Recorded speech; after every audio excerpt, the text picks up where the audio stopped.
Salut à tous, c'est Brice pour la chaîne Une Bolée d'air et on se retrouve pour un nouveau test du boîtier Olympus EM1 Mark III. Donc c'est la vidéo 2.2, donc le 2 étant la saison 2 pour tout ce qui est aspect vidéo de ce boîtier et le point 2 étant pour ce qu'on va voir aujourd'hui qui va vraiment être tout ce qui est autofocus, l'AF. On avait vu précédemment dans la vidéo précédente tout ce qui était stabilisation, donc je vous invite à aller voir ça, je vous le mets en fiche là-haut également en description. Et du coup on va parler vraiment d'autofocus et on va encore une fois comparer ce boîtier EM1 Mark III à ce que peut proposer le Panasonic G9. Autant vous dire tout de suite, spoiler alert, le Panasonic G9 va se faire éclater avec son AF à détection de contraste, quand ici le M1 Mark III a un AF à détection de phase qui est bien plus performant. Donc voilà, du coup, on va commencer avec le M1 Mark III, là c'est avec lui que je me filme. Je me suis mis pour vous dire dans les conditions entre guillemets les plus défavorables pour le M1 Mark III, c'est-à-dire j'ai plutôt favorisé le Panasonic, c'est-à-dire que je vais utiliser la même optique, le même objectif, donc c'est le 12-35 f2.8 de la marque Panasonic, que je monte actuellement sur le M1 Mark III et que je monterai après sur le Panasonic G9. Et du coup, vous pouvez voir ce que ça donne. Donc là, j'ai vraiment quelque chose, alors je vais vous le montrer en vidéo avec le M1 Mark II qui est ici, que je vous ferai certainement un peu des vidéos dessus aussi après. Donc je vous montre hop, ce que ça peut donner au niveau de l'affichage que j'ai. Voilà, donc là j'ai un moniteur externe, hein, d'accord, là vous voyez mon écran, là c'est le moniteur externe et vous voyez que là actuellement il voit pas mon visage, hein, j'ai quelque chose devant et du coup il fait bien la mise au point sur le truc devant, merci, pas contrairement au Pana qui galère comme pas possible. Donc là j'ai mis une option en fait pour avoir les collimateurs qui suivent tout le temps, qui apparaissent tout le temps, c'est quelque chose que je préfère voir où il fait la mise au point très facilement sur mon petit écran quand je me vlog ou quand je suis en plein soleil et que c'est pas facile de voir l'écran. Du coup là voilà, ça c'est les collimateurs qu'il fait quand il essaye de suivre un sujet. Donc là vous voyez il suit la main, sachant que le champ d'action des collimateurs n'est pas énorme. On n'a pas du tout un coverage à 85% comme par exemple chez Sony. Non, là on est assez limité. Et vous voyez si j'enlève ça, hop pardon, si j'enlève ça, vous voyez qu'ici, j'ai le cadre qui du coup s'affiche sur ma tête, d'accord? J'ai le cadre qui s'affiche sur ma tête pour me dire, bah ok, j'ai bien ciblé ce truc-là et c'est sur ça que je fais la mise au point, d'accord? Donc vous voyez en plus, donc c'est très réactif, hein, comme vous pouvez le voir. Et là, je sais pas si en vidéo, il me dit les yeux. Je crois qu'en vidéo, il me dit pas les yeux. Je crois qu'il me dit pas les yeux. C'est qu'en photo, du coup, il a fait un cadre en plus sur les yeux pour me dire, ok, je vois les yeux. Alors je vais quand même vérifier à tout hasard que je suis pas un débile. Je vous montre, hein, là voilà, vous voyez en fait dans les menus, dans les paramètres de détection de visage, on n'a pas possibilité d'activer avec le I, IR ou IL, donc c'est les yeux, priorité œil droit, priorité œil gauche, right and left. On va faire un petit test d'autofocus, on va voir ce que ça peut donner. Donc là vous voyez j'ai le carré hein, qui est sur mon visage, si je me rapproche, il me voit bien. Alors je sais pas quelle est sa distance minimale de mise au point, là je pense qu'il arrive plus, voilà, à partir de là il arrive, je recule. Regardez comme il me récupère vite, comme ça marche bien, je m'en vais. Il doit repasser voilà, sur la carte derrière, je reviens, il repasse sur moi, je pars, je m'approche, je réapparais, il refait sur moi. Vous voyez en plus, je trouve le fondu d'autofocus est quand même très sympa, très agréable. Tac, je repars, je reviens.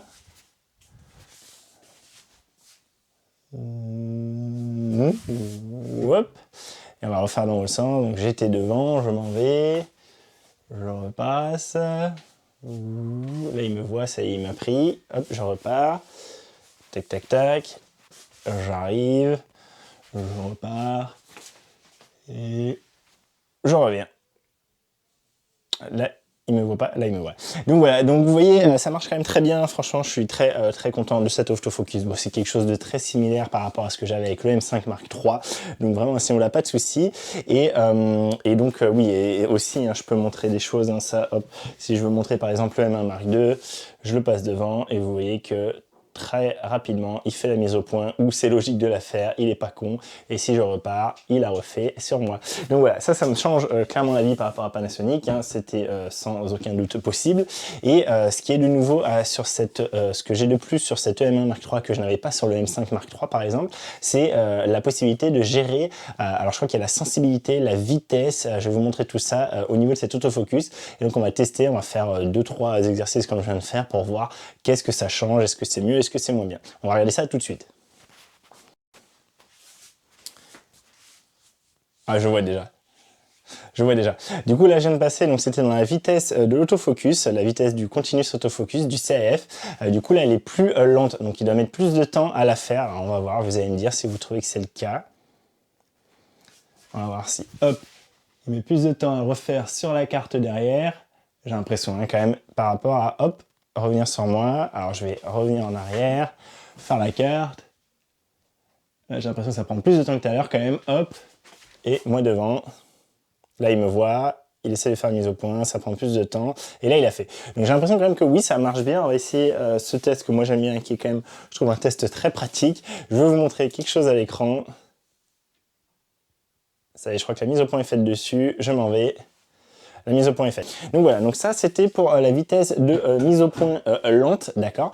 Et je vais faire pareil en vitesse, donc lente c'est en fait -1. Le niveau standard c'est 0, lente c'est -1, rapide c'est +1. Donc quand on est au -1, on va passer au +1. Donc prêtez attention au début là, quand justement je vais relancer la vidéo.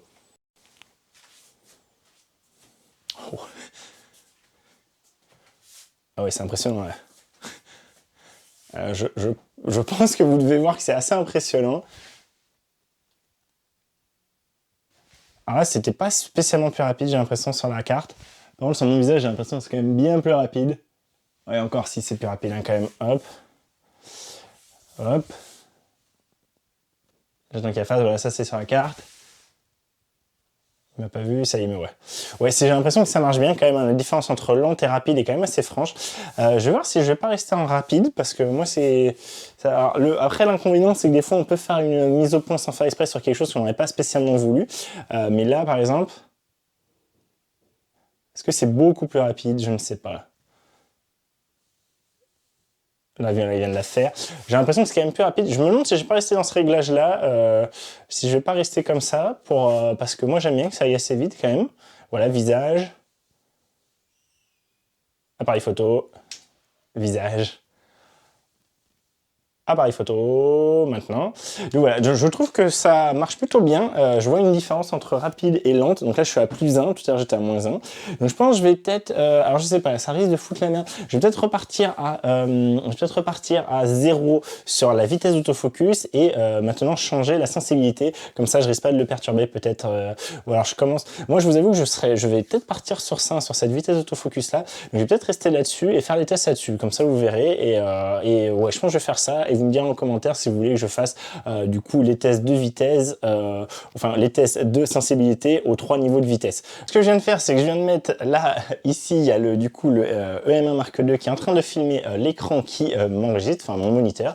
Donc du coup, comme ça, vous pouvez voir ce qui se passe au niveau du carré, ce que je voulais vous dire. Alors je vais essayer de pas rentrer dans cet appareil là que je vous montre actuellement, sinon je risque de tout casser. Et donc voilà, prêtez attention à ce qui se passe au niveau du cadre. Vous voyez que le cadre est très énervé, je crois que j'ai touché, et très énervé, très rapide, vous voyez, qui bouge beaucoup, qui vraiment il cherche à suivre ma tête très rapidement. Donc c'est ça en fait le blocage, ce qu'ils appellent la sensibilité, d'accord, c'est vraiment le lock sur le visage. Et on va voir ce que ça donne en sensibilité basse, en -1 du coup. Là je suis en +1, je passe en -1.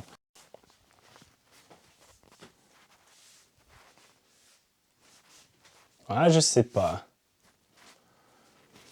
Oui, je vous disais ça, mais je suis pas convaincu. Alors, est-ce que si, quand même, il met un peu plus de temps à trouver mon visage? Vous voyez, là, par exemple, un peu en 2/3, il a du mal. Là, je suis moins sûr de ce que je vous dis, hein. Parce que vous voyez, là, quand même, le carré est également relativement rapide. Alors, je suis en -1. Si, c'est quand même moins énervé que le... Voilà. Ah, j'ai un peu de mal à déterminer. Vous voyez, je pense que sur l'autre, il me l'aurait chopé. On va repasser en +1 pour vérifier. J'ai l'impression que ça met plus de temps quand même. Voilà, je pense que quand même qu'il y a un peu plus de... Pardon, je vous ai fait bouger. Je pense quand même au niveau du carré, vous voyez, ça met plus de temps quand je suis un peu de profil et que je passe en 3/4, vous voyez, il met du temps avant de retrouver. Donc on va retester en +1.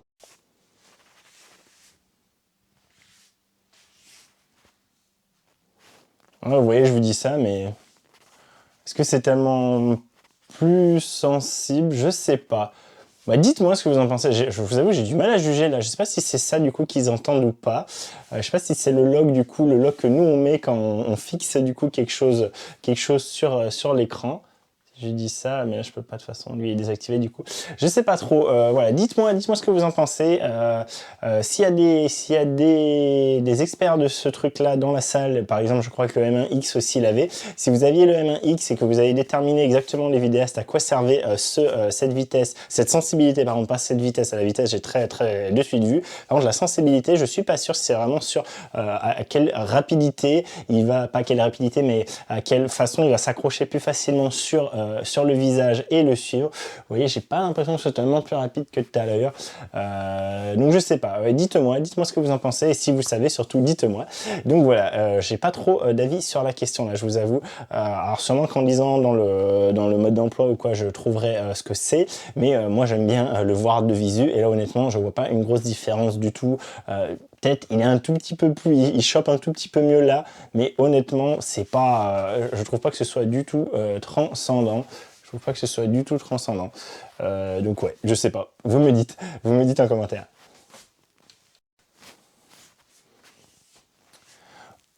Ok, je suis repassé en mode sensibilité normale au niveau 0 là, donc pour finir, donc ça vous remonte ce qu'on avait tout à l'heure, avec toujours la mise au point rapide, et vraiment je trouve qu'elle est très très bonne en rapide. Il y a vraiment, ça suit très très bien. Moi du coup je vais rester en vitesse rapide autofocus en +1, sensibilité 0, mode de stabilisation, ça c'était plutôt par rapport à la précédente vidéo, mais du coup voilà, ça vous donne tous les paramètres. Mode de stabilisation 0, enfin du coup c'est mode de stabilisation 1, et c'est la sensibilité de stabilisation, le niveau de stabilisation 0. Je suis pas à +1, je suis pas à -1, je trouve que le 0 est celui qui marche mieux. Avec cette vitesse d'autofocus rapide, je vais quand même vous refaire un petit, voilà, juste un truc un peu classique, quelqu'un qui s'approche de vous normalement en marchant.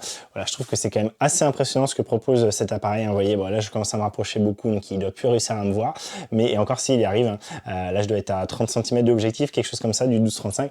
Je recule, pareil, de façon relativement normale. Bon là il m'a un peu perdu, mais vous voyez, il revient tout de suite.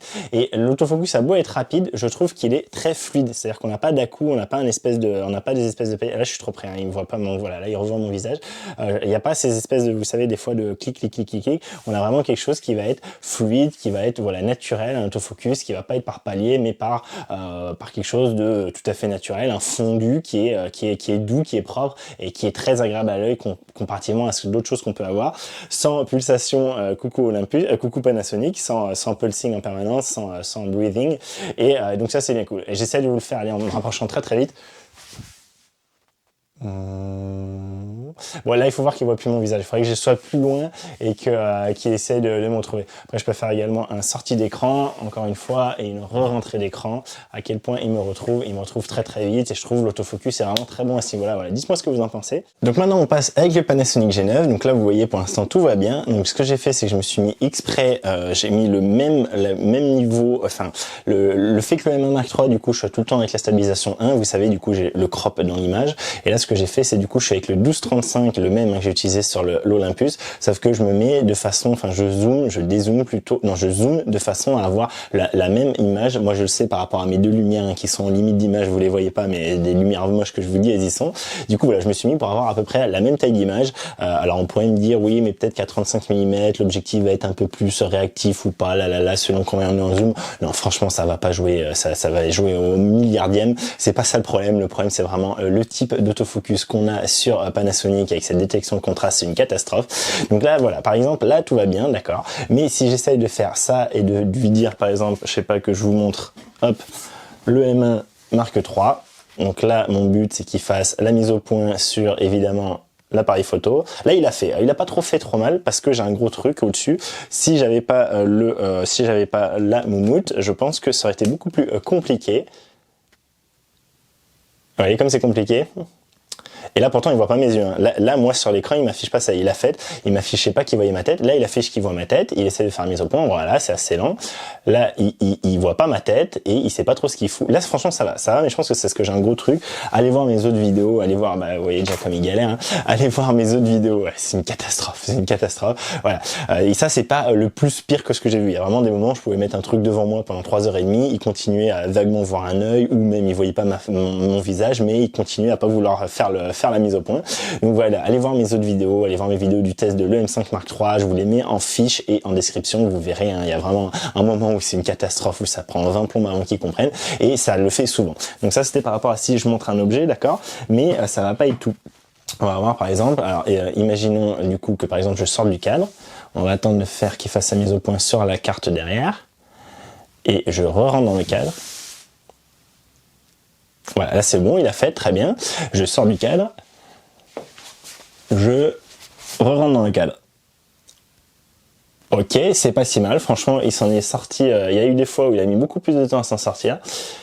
On va essayer du coup alors je peux pas aller très loin en arrière, hein, voilà, je suis au plus loin. On va essayer de voir le suivi en approchant de vous. Ouh, ces grosses narines. Suis-je trop près pour l'objectif? Je ne pense pas. Ok. Il voit plus mon œil là. Je dois pas être assez éclairé en plus. Voilà, il me fait la mise au point, vous voyez ma magnifique peau. Et du coup, je recule. Ouais, vous voyez que c'est un peu loin. Ça pourrait être bien plus rapide. Je ressors. Je reviens. Panasonic. Je ressors. Je me recule. Je reviens. Donc voilà, c'est là franchement, il s'en sort pas trop mal, ça pourrait être bien pire, hein. C'est vraiment bien pire, hein. Moi j'ai des cas où c'était bien pire que ça en fonction des conditions lumineuses, en fonction de s'il y a un truc qui bouge, s'il y a des branches derrière, il est un peu perturbé, des fois il va essayer de pomper, il va pas trop être bien. Voilà, c'est de l'autofocus à détection de contraste, c'est pas du tout l'optimum, c'est vraiment une des raisons pourquoi j'en avais ras le bol de Panasonic, alors qu'à côté de ça vraiment j'étais dans l'ensemble très content. Mais voilà, cette mise au point automatique à détection de contraste pour moi c'est voilà, ça devient un facteur déterminant clé, c'est rédhibitoire pour moi si on n'a pas de la détection de phase dans l'autofocus à la Sony, à la Olympus ou même Fujifilm le fait du coup. Voilà, moi du coup c'est hors de question et du coup en particulier le Panasonic ça va pas et je suis très contrarié que Panasonic sorte du coup des modèles plein format avec toujours ce type d'autofocus qui est pour moi un peu d'un autre temps. Maintenant il faut vraiment passer sur la nouvelle technologie et donc c'est pour ça, enfin plus l'aspect que ce soit des tanks et qu'il faille une droïde pour transporter le S1 par exemple, je trouve que voilà c'est pas du tout au point et que Panasonic faudrait vraiment qu'il se bouge le cul là-dessus et qu'il nous sorte enfin un autofocus digne de ce nom. Voilà, il s'en sort bien, mais je vous dis voilà, il y a vraiment, allez voir mes autres vidéos, si vous revenez un peu sur mes vidéos précédentes, vous verrez le nombre de fois où j'ai pesté dessus, le nombre de fois où ça m'a saoulé. Donc voilà, donc très clairement le autofocus du Olympus EM1 Mark III est bien meilleur et il y a vraiment pas photo là-dessus. Dans tous les cas de figure, j'ai jamais eu aucun problème avec l'Olympus. Je suis vraiment sur quelque chose qui est très similaire à ce que j'avais avec le Sony par exemple A7 III ou A7R3 et contrairement au Panasonic où vraiment moi ça a été une catastrophe quoi. Au tout début ça allait, j'aimais bien surtout voilà ce cadre autour de ma tête, hein, vous voyez avec le cadre et je vous le filme du coup. Donc voilà ce cadre, moi j'ai vraiment, je vous l'avais dit hein, dans le test du G9, c'est quelque chose que j'apprécie énormément, que j'avais pas par exemple sur le Sony, j'avais pas ce suivi. Alors il y avait l'œil quand même qui s'affichait, mais je sais même plus s'il s'affichait en vidéo. Autant en photo il y a pas de souci, autant en vidéo non. Là vous voyez on a le cadre de la tête plus l'intersection des yeux, donc je trouve ça très bon, hein, vraiment c'est excellent et c'est quelque chose que je retrouve sur Olympus, donc je suis très content. Et un truc aussi c'est que ce cadre là on l'a souvent, je l'ai par exemple sur mon chien et donc ça c'est bien pratique, c'est quelque chose que j'ai pas du tout avec l'Olympus. L'Olympus ne permet pas d'avoir la détection d'animaux, j'ai jamais vu apparaître, alors que le Panasonic très souvent me met le cadre autour de mon chien et donc on se dit bah cool, enfin moi je suis le premier à être ravi, bah c'est bon, il a bien compris que c'était ça mon sujet. Mais là par exemple donc sur le test que j'ai fait d'autofocus, hein, de stabilisation pardon, retournez voir la vidéo où je suis mon chien quand du coup c'est plus en train de me vloguer moi mais en train de suivre mon chien. Vous verrez qu'il y a plusieurs moments, malgré le fait que moi j'avais bien le cadre dès que mon chien faisait plus on va dire que la moitié hein, dans l'écran dans le viseur ou dans l'écran, lui du coup mettait la boîte autour et il me disait ok je fais ma mise au point là-dessus. Et mais malgré ça, malgré qu'à côté de ça l'Olympus lui il avait ses collimateurs, il me disait un peu partout voilà je fais ma mise au point, oui c'est bon j'ai vu, enfin je vois qu'il y a un truc qui bouge, je fais ma mise au point dessus sans encadrer que c'est un chien. Et bien malgré ça, le M1 Mark III avait un bien meilleur autofocus sur mon chien. Donc au final vraiment dans tous les cas de figure je préfère largement en vidéo en tout cas très clairement, c'est très net, je préfère largement ce que fait l'Olympus EM1 Mark III à ce Panasonic G9. Ok, il est temps de conclure. Moi, ce que je retiens, c'est que bon, l'autofocus du Panasonic, hein, c'est clairement c'est naze. Hein. Bon, ça, je vous l'ai toujours dit. Enfin, très rapidement, je vous l'ai dit que vraiment, c'était un facteur qui m'embêtait sur Panasonic. Là, voilà, juste le fait de pouvoir faire ça et de vous montrer ma main et que la mise au point se fasse sur ma main, bah, ça me change quand même la vie pour faire ce que je veux, pour vous faire mes vidéos, entre autres. Hein. Que ce soit du vlogging, se filmer soi-même, filmer des gens, filmer des animaux, filmer n'importe quoi, je trouve l'autofocus mais 1000 fois meilleur sur l'Olympus. Donc voilà, Panasonic pour ça à dégager et je trouve ça vraiment scandaleux qu'ils aient toujours ce système d'autofocus à détection de contraste encore sur par exemple leur plein format. Je trouve ça aberrant, il faut vraiment qu'ils passent sur la détection de phase maintenant à mon avis. Donc voilà, Panasonic très déçu pour ça, hein. Clairement c'était une grosse déception de ma part à ce niveau là. Olympus très content, je sais pas si on est au niveau de Sony, moi qui avais vendu Sony, l'autofocus de Sony est très impressionnant très clairement. Est-ce qu'on est au niveau, est-ce qu'on est un peu en dessous? on est sûrement un peu en dessous, mais franchement, ça se joue à rien. Enfin, moi, là, à l'usage, en plus, voilà, le cadre sur la tête, je trouve que c'est très bien fait. Les indications sont claires, ne prennent pas trop de place. Je comprends ce qu'il fait, ça marche très bien. Le fait de pouvoir lui dire que quand il voit plus mon visage, j'ai les collimateurs qui apparaissent pour me dire que voilà, bah, du coup, il a trouvé autre chose. Là, vous voyez, hop, ça y est, du coup, il voit mon visage et donc il prend le visage. Donc voilà, je trouve ça vraiment très bien. On a, ça je vous l'ai pas remontré, mais vous savez, je vous l'avais montré sur le M5 Mark III. On a le choix entre l'œil droit, l'œil gauche, donc on peut choisir.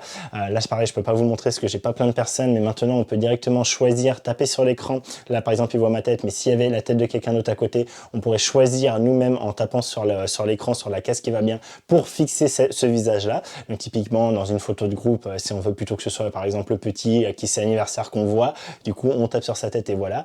Donc voilà, donc tout ça, c'est des petites choses qui font que ça simplifie franchement la vie. Je trouve ça très très bien fait.